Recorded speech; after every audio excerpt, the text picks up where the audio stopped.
সাহাবায়ে আজমাইন রাদিয়াল্লাহু তাআলা আনহু সেই সময় মক্কাতুল মুকাররমায় উপস্থিত ছিল। অনেকে মদিনায় চলে গিয়েছেন।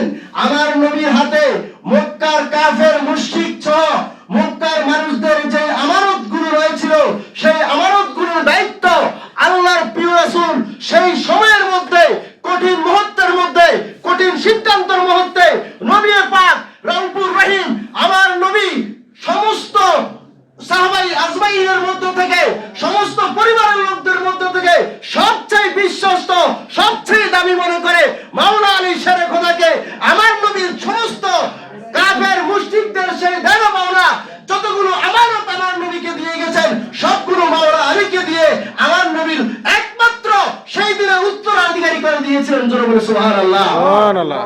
উম্মতে মুসলিমা আজকে হাজার পরে এসে আমার নবীর সে আহলে বাইতের সদস্য মাওলা আলী শেরে খোদা নিয়ে আমরা উচ্চ স্বরে কথা বলতে পারি না, ফতুয়ার বই কথা বলুন ঠিক কিনা?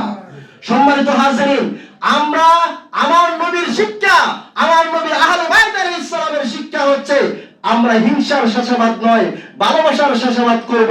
এই পৃথিবীতে আজকে যারা আহলে বাইত আলাইহিস সালামের কথা বলতে ভয় পায়, একটি মাত্র কারণ, দুনিয়ার কোন স্বার্থ জন্য তারা, সেই স্বার্থ হলো যারা নবী পাকের পরিবারের কথা বললে আঘাত করে আপনাকে নির্দিষ্ট একটি তকমা দেওয়া হয়, সেই তকমার আমরা ভয় করি না। আমাদের উদ্দেশ্য হচ্ছে কাল কিয়ামতের ময়দানে রাসূল পাক সাল্লাল্লাহু আলাইহি ওয়াসাল্লাম যদি আপনার আমার পক্ষে না থাকে, দুনিয়ার কোন ইবাদত, আমার দুনিয়ার কোন শেখ, আমার দুনিয়ার কোন নেতা আমাকে সেদিন বাঁচাতে পারবে না। কথা বলুন ঠিক কিনা?